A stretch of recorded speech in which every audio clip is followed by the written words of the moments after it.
छात्रों, आज के अपने इस वीडियो में हम जिस टॉपिक पे चर्चा करने जा रहे हैं उस टॉपिक का नाम है टाइप्स ऑफ सॉल्यूशन, जिसे हम हिंदी में विलयन के प्रकार भी कहते हैं।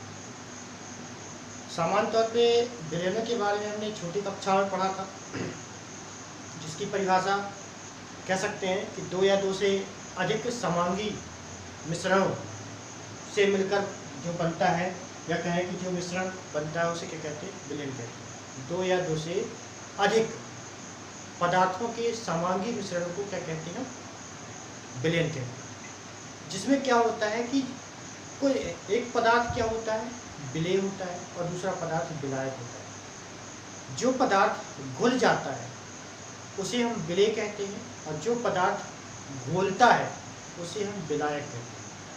जैसे सिंपली तौर पे हम कहें कि नमक और पानी का विलयन है, तो नमक क्या होगा, विलेय, क्योंकि नमक क्या हो जाता है, घुल जाता है, और पानी क्या करता है, घोलने का कार्य करता है, तो उसे हम घोलक या विलायक कहते हैं। ठीक है, तो इस प्रकार विलयन तैयार होता है, विलेय और विलायकों से मिलती है। तो आज हम विलयन और उसके प्रकारों के बारे में जानेंगे। ठीक है, जो लोग चैनल पर नए हैं, पहली बार हैं, तो चैनल को सब्सक्राइब कर लें, साथ ही में ऑल बेल आइकन को प्रेस करें, ताकि आने वाले वीडियो का नोटिफिकेशन उनको मिलता रहे और उनकी स्टडी लगातार जारी रहे। क्योंकि अपने इस चैनल के माध्यम से हम बायोलॉजी के छोटे से छोटे टॉपिक को भी कवर कर रहे हैं, ताकि आपकी तैयारी अच्छे से हो सके। अगर वीडियो पसंद आए तो लाइक और शेयर जरूर करें, अधिक से अधिक वीडियो। ठीक, तो आइए शुरू करते हैं आज का अपना वीडियो।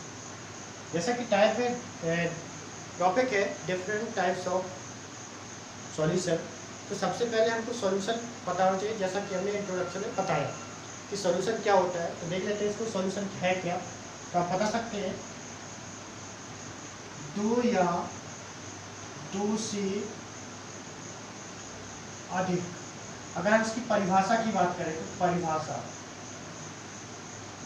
परिभाषा है, डेफिनेशन बोलते हैं इसको। ठीक है, परिभाषा क्या होती है विलयन की, तो हो सकती है कि दो या दो से अधिक पदार्थों के समांगी मिश्रण को क्या कहते हैं, विलयन कहते हैं। विलयन या सॉल्यूशन कहते हैं, सॉल्यूशन कहते हैं। ठीक है, सिंपल सी एक लाइन की परिभाषा हुई कि दो या दो से अधिक पदार्थों के समांगी मिश्रण को क्या कहते हैं, विलयन कहते हैं। अब हम बात कर रहे हैं कि विलयन के जो घटक होते हैं, तो विलयन के क्या करते हैं, दो घटक होते हैं, एक होता है विलेय और दूसरा होता है विलायक।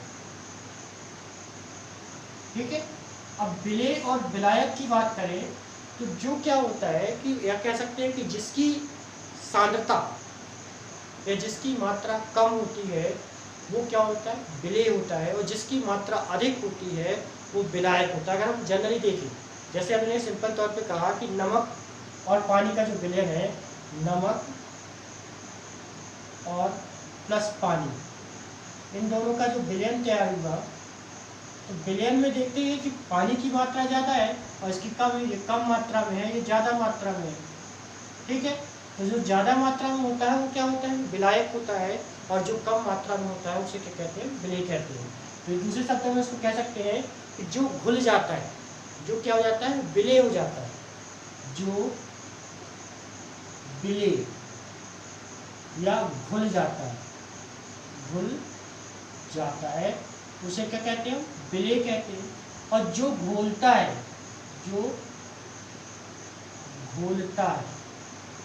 ठीक है, वो क्या होता है, विलायक होता है। ठीक है, तो विलयन के दो घटक होते हैं, एक होता है विलेय और दूसरा होता है विलायक। ठीक, इसके बाद हम बात करते हैं कि विलेय और विलायक की स्थिति या मात्रा के आधार पर जो विलयन होता है उसे हम कितने प्रकारों में बांट सकते हैं, या कह सकते हैं कि सांद्रता के आधार पर हम विलयन को कितने प्रकारों में बांट सकते हैं। तो आगे देखें कि विलयन की सांद्रता के आधार पर आप कह सकते हैं सांद्रता के आधार पर विलयन के प्रकार। ठीक है, सांद्रता के आधार पर, या कह सकते हैं कंसंट्रेशन ऑन द, मतलब टाइप्स ऑफ सॉल्यूशन या different types of solution on the basis of concentration. ठीक है, सांद्रता के आधार पर जो विलयन के प्रकार है या विलयन कौन कौन से होते हैं हम उसके बारे में जानेंगे। तो सबसे पहला विलयन होता है वो होता है आइसोटोनिक। आइसोटोनिक सॉल्यूशन, आइसोटोनिक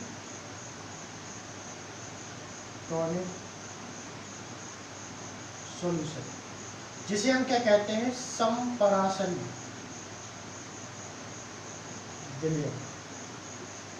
अब समपराशरी विलयन है तो ऐसे विलयन में क्या होता है कि कह सकते हैं कि जब किसी विलयन की सांद्रता कोशिका द्रव में पाए जाने वाले कोशिका द्रव की सांद्रता के बराबर होता है। क्या होता है, किसी विलयन की सांद्रता किसी भी कोशिका में पाए जाने वाले कोशिका द्रव की सांद्रता के बराबर होता है तो उसे क्या कहते हैं हम समपराशरी विलयन। मतलब कह सकते हैं कि उसमें विलेय और विलायक की बराबर मात्रा घोली जा चुकी है। ठीक है, तो दोनों की बराबर मात्रा है और दोनों की मात्रा बढ़ाते हैं तो और ज़्यादा विलयन तैयार होता जाता है। जैसे हम किसी कोशिका की बात कर लेते हैं तो कोशिका में क्या होता है कि विलयन की जो सांद्रता होती है वो उसमें कोशिका द्रव के बराबर अगर हो तो उसे क्या कहते हैं हम समपराशरी विलयन कहते हैं। इसकी परिभाषा क्या बनेगी वो देख लें। किसी कोशिका द्रव में किसी विलयन की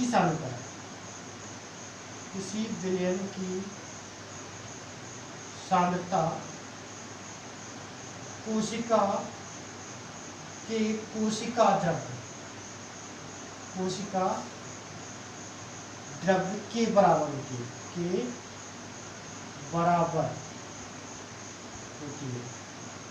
ठीक है। कहने का तात्पर्य है कि कोई विलयन है, अगर उस विलयन की सांद्रता क्या है कोशिका में उपस्थित कोशिका द्रव के बराबर है तो उसे हम क्या कहते हैं समपराशरी विलयन कहते हैं। समपराशरी विलयन कहते हैं।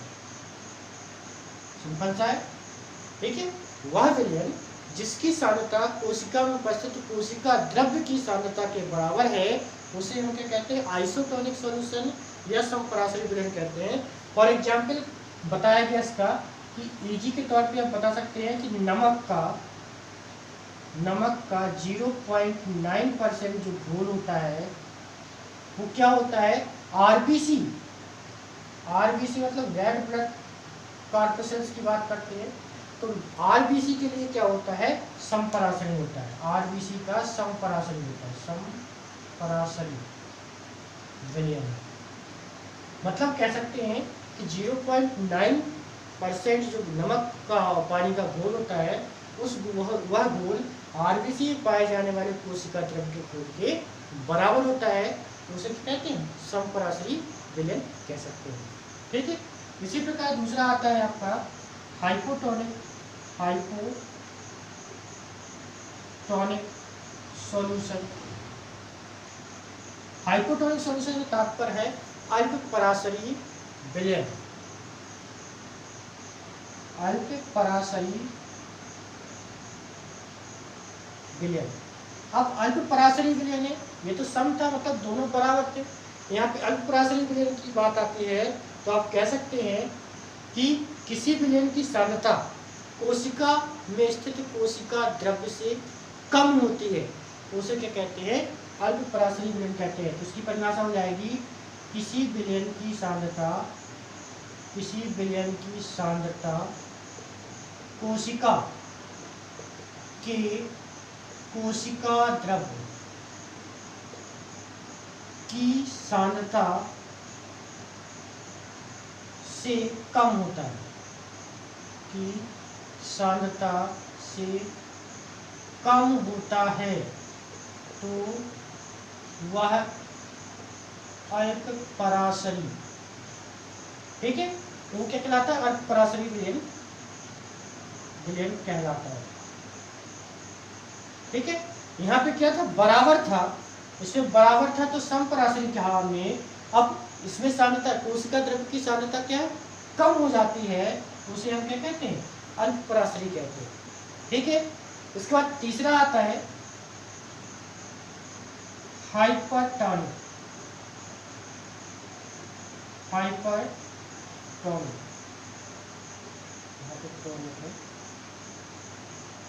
Tonic solution. हाइपरटोनिक सॉल्यूशन की बात करते हैं तो इसे कहते हैं अति पराशरी विलयन। अति पराशरी विलयन। अब अति पराशरी विलयन क्या होता है? अल्प पराशरी विलयन का जस्ट विपरीत होता है, इसका जस्ट उल्टा होता है। तो इसकी परिभाषा हम क्या बता सकते हैं कि किसी विलयन की सांद्रता कोशिका में उपस्थित कोशिका द्रव्य, ठीक है, कोशिका द्रव्य से उच्च होती है, कोशिका द्रव्य से अधिक होती है, तो उसे क्या कहते हैं? हम अति पराशरी विलयन कहते हैं। ठीक है, क्या कहते हैं? अति पराशरी विलयन कहते हैं। मतलब सबसे पहले विलयन में क्या है? समपराशरी विलयन। समपराशरी विलयन में क्या होता है कि किसी विलयन की सांद्रता कोशिका में उपस्थित कोशिका द्रव्य के बराबर होती है, तो उसे हम समपराशरी विलयन कहते हैं। इसी प्रकार दूसरा है हाइपोटोनिक सॉल्यूशन या जिसे अल्प पराशरी विलयन कहते हैं। उसमें क्या होता है कि जब किसी विलयन की सांद्रता कोशिका में उपस्थित कोशिका द्रव्य की सांद्रता से कम होता है, उसे क्या कहते हैं? हम अल्प पराशरी विलयन कहते हैं। और तीसरा आता है हाइपोटोनिक सॉल्यूशन, जिसे हम क्या कहते हैं? अति पराशरी विलयन कहते हैं। उससे आप बता सकते हैं कि किसी विलयन की सांद्रता कोशिका में उपस्थित कोशिका द्रव्य से अधिक होती है, उसे क्या कहते हैं? हम अति पराशरी विलयन कहते हैं। तो ये था विलयन के प्रकार और विलयन की परिभाषा। कह सकते हैं कि विलयन क्या है और विलयन कितने प्रकार का होता है, ये हमने जाना कोशिका द्रव्य के परिप्रेक्ष्य। मतलब हम यहाँ पे स्टडी किसकी कर रहे हैं? बायोलॉजी की स्टडी कर रहे हैं। तो बायोलॉजी में कोशिका के बारे में हमको पराशरण पढ़ा था, विसरण पढ़ा था, पराशरण पढ़ा था। अब पराशरण और विसरण की क्रिया में क्या होता है, ये कह सकते हैं कि इन सॉल्यूशनों का उपयोग करेंगे हम।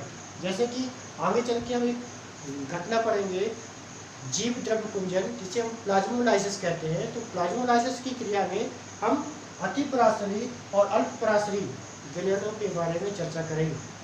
ठीक है, आज के लिए धन्यवाद।